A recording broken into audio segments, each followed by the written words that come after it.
Daí, o que acontece é que o Carl Sagan, Ana, um dia, num daqueles episódios da sua série magnífica Cosmos, série famosa, né? Se não me engano, o episódio 11, ele tem integralmente no YouTube.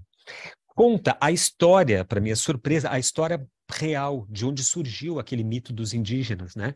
Que é essa história que eu tentei mais ou menos sintetizar no poema, mas acho que não deu muito certo. O caso é que, assim, esse conde de La Pérouse, que é um conde francês, fez a primeira viagem de circunnavegação do planeta.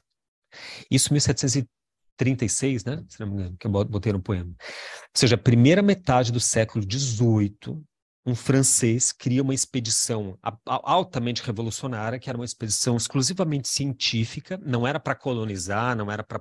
Era simplesmente de reconhecimento e, obviamente, para fazer algum comércio com as colônias espanholas, né? E porque ele foi a serviço da rei da Espanha.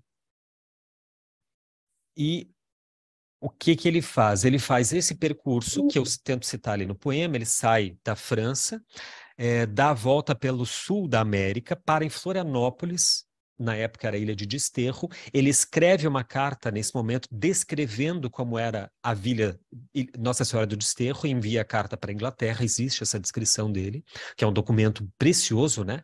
Primeira metade do 18 tem alguém descrevendo como era Florianópolis, continua a viagem, contorna o Cabo Horn, passa pela Ilha de Páscoa, e de lá ele vai direto e reto até o Havaí, e sobe do Havaí até esse lugar no Alasca, extremo norte da costa oeste dos Estados Unidos, onde ainda não tinha tido contato com o homem europeu, digamos assim, ou seja, lá viviam povos originários. E dentre esses povos, o povo Tlingit.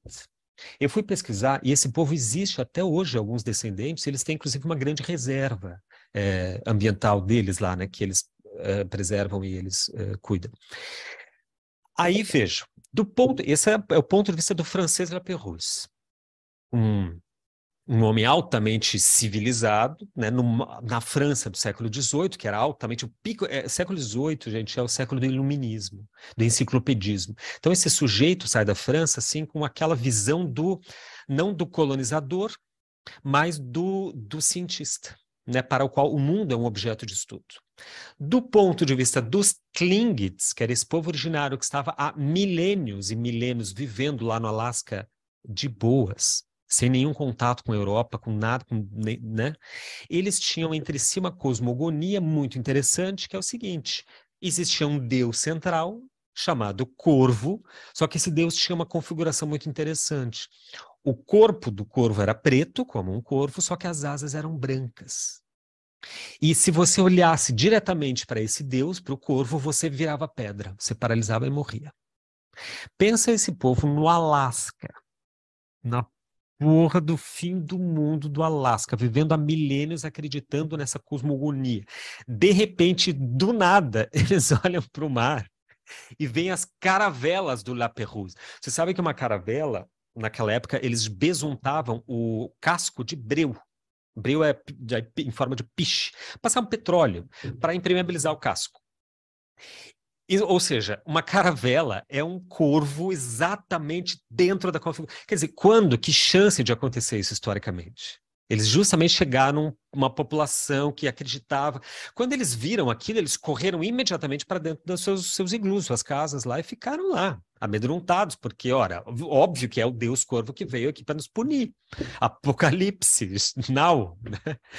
Aí que gerou essa situação meio constrangedora, afinal eles iam ficar até quando escondidos? E daí, de fato, isso quem conta é o próprio Le Pérouse, porque a gente tem os relatos, alguém lá da tribo, que era um dos guerreiros mais antigos, se prontifica e diz, não, eu vou, que se tiver que morrer, que seja assim, que eu morra pelas mãos do Criador, né?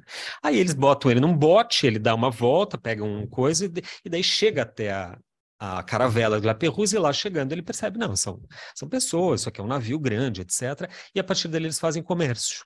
E é um comércio positivo para ambos. O La Pérouse fica um tempo ali, depois ele segue viagem.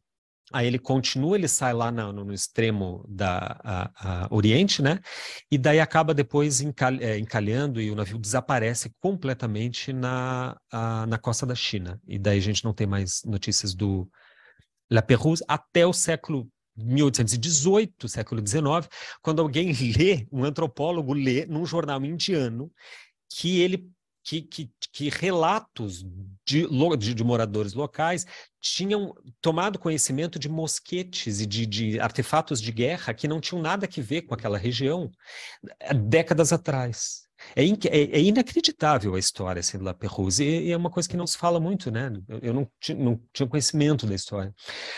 A ideia é, comparando agora os dois eventos, um mito onde os indígenas não conseguiam enxergar as caravelas lá no Caribe, porque as caravelas estariam fora do universo de cognoscibilidade dos indígenas, esse é um mito, e a história real, onde sim, eles enxergavam as caravelas do La Pérouse, ou a caravela, só que eles associavam aquela caravela a algo já pré-existente dentro do horizonte cognoscível, simbólico daquele povo originário. Ambas têm algo em comum. A gente não vê o que está diante de nós. E quando a gente vê, a gente associa a um mapa de reconhecimento que já está mapeado, que já está formulado para nós, pela nossa própria percepção.